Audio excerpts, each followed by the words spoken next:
अस्सलाम वालेकुम, my name is फरा Tauqeer and I am a speech therapist.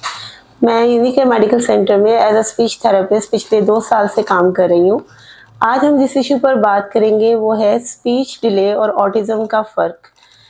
मेरे पास मेरी प्रीवियस प्रैक्टिस में बहुत सारे ऐसे केसेस रिपोर्ट हो चुके हैं जिसमें पेरेंट्स को इन 2 इश्यूज़ का बेसिक डिफरेंस पता नहीं होता। बच्चा स्पीच डिले की वजह से भी नहीं बोल पा रहा होता और ऑटिज़म की वजह से भी नहीं बोल पा रहा होता। लेकिन इनके दरमियान जो डिफ़रेंस है उसको अंडरस्टैंड करने के लिए पेरेंट्स की और जनरल पॉपुलेशन की साइको एजुकेशन बहुत ज़रूरी है। तो आज की इस वीडियो का बेसिक पर्पस यही है कि पेरेंट्स में इस अवेयरनेस को डेवलप किया जा सके कि वो अंडरस्टैंड कर सकें कि कौन-कौन से सिम्पटम्स या करैक्टरिस्टिक्स हैं जो अगर बच्चे में रिपोर्ट हो रही हैं तो वो ऑटिज़म की रेड फ्लैग्स हो सकते हैं और कौन-कौन सी ऐसी चीज़ें हैं जो कि जनरल स्पीच डिले में नज़र आती हैं बच्चों में। अच्छा, जो जनरल स्पीच डिले है वो एज वाइज़ स्पीच के जनरल जो रिस्पॉन्सेस हैं उनको जनरेट करने की फ्रीक्वेंसी है। जैसे एक नॉर्मल स्पीच डेवलपमेंट का जो प्रोसेस है वो शुरू हो जाता है बच्चे की बैबलिंग स्टेज से।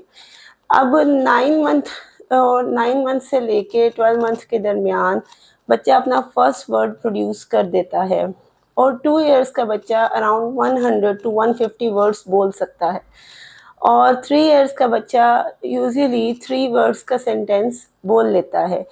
अब अगर आपका बच्चा 2 साल का है और वो 1 वर्ड भी नहीं बोल रहा या 1 वर्ड अगर बोल भी रहा है तो वो मामा और बाबा बोल रहा है, तो इसका मतलब है कि बच्चे में स्पीच डिले आ रहा है। अब उसकी क्या फ्रीक्वेंसी है या वो बहुत ज़्यादा डिले में है या कम, उसके लिए आपका किसी स्पीच थेरेपिस्ट से कंसल्ट करना बहुत ज़रूरी है। अब समटाइम्स ऐसे होता है कि सोसाइटी और जनरल जो परसेप्शन है कि वक्त के साथ ये खुद ही बोलना शुरू कर देगा। तो इस सिनेरियो में पेरेंट्स समटाइम्स 3 साल, साढ़े 3 साल, अमूमन 4 साल तक भी किसी स्पीच थेरेपिस्ट से कंसल्ट नहीं करते। लेकिन उसके साथ-साथ कुछ ऐसे इश्यूज़ आ रहे होते हैं जो कि पेरेंट्स के लिए अंडरस्टैंड करना मुश्किल होते हैं और उनको समझ नहीं आ रही होती कि ये स्पीच डिले है या ऑटिज़म है। जैसे कि अगर वो किसी गैदरिंग में गए हैं और बच्चा अनईज़ी हो गया है और वो बहुत ज़्यादा एग्रेसिव हो गया है या बच्चे ने तेज़ आवाज़ों के ऊपर मतलब इसको तेज़ आवाज़ें परेशान कर रही हैं, वो कानों के ऊपर हाथ रख रहा है बार-बार। इसी तरह से बच्चा चेंजेस को जल्दी एक्सेप्ट नहीं कर रहा, किसी नई सिचुएशन में जाकर उसका रिस्पॉन्स बहुत ज़्यादा अनएक्सपेक्टेड होता है या बच्चे का ऑनसेट बिहेवियर नहीं है, अपने नेम पे रिस्पॉन्स नहीं दे रहा, आई कॉन्टैक्ट को मेंटेन नहीं कर रहा। तो इन सारे इश्यूज़ पर बहुत ज़रूरी होता है कि अगर आपके बच्चे में ये इश्यूज़ रिपोर्ट हो रहे हैं तो आप एज़ अर्ली एज़ पॉसिबल किसी क्लिनिकल साइकोलॉजिस्ट और स्पीच थेरेपिस्ट से कंसल्ट करें। क्योंकि जो ऑटिज़म के बच्चे हैं उनके रेड फ्लैग्स में एक जो कुछ बहुत इम्पोर्टेंट रेड फ्लैग्स हैं वो हैं साउंड सेंसिटिविटी, लाइट सेंसिटिविटी, उसके अलावा सोशल कम्युनिकेशन के इश्यूज़ होते हैं। ये बच्चे क्यों कम्युनिकेट नहीं कर रहे या क्यों नहीं बोल रहे, उसके पीछे उनके ऑटिज़म के रेड फ्लैग्स होते हैं।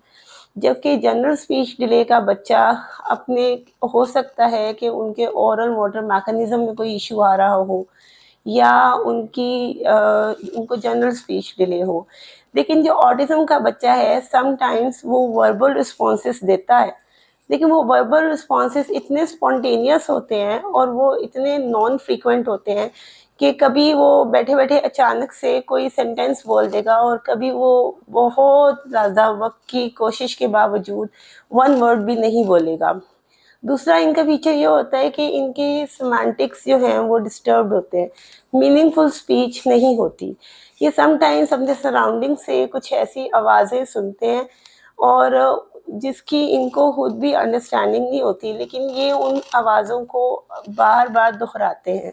इसे इकोलैलिया कहते हैं। जैसे कि पौधों को पानी दे दो, अगर कोई सर्वेंट है आपके घर में और आपने कोई इंस्ट्रक्शन दी है तो सर्टेन टाइम्स ऐसे होगा कि वो बच्चा थेरेपी सेशन में आएगा और वो इन अ रैंडम बोलना शुरू कर देगा, पौधों को पानी दे दो। या अगर जैसे कि एक प्ले है बुलबुलें, तो I was dealing a patient जो कि वो बच्चा बुलबुले बहुत शौक से देखता था, सिटकॉम है। तो समटाइम्स मैं उसे काम करवा रही होती थी तो वो एकदम से बोलता था Nabeel, and I took so much time to understand कि ये बेसिकली बुलबुले का करैक्टर है जिसको वो दोहराता है।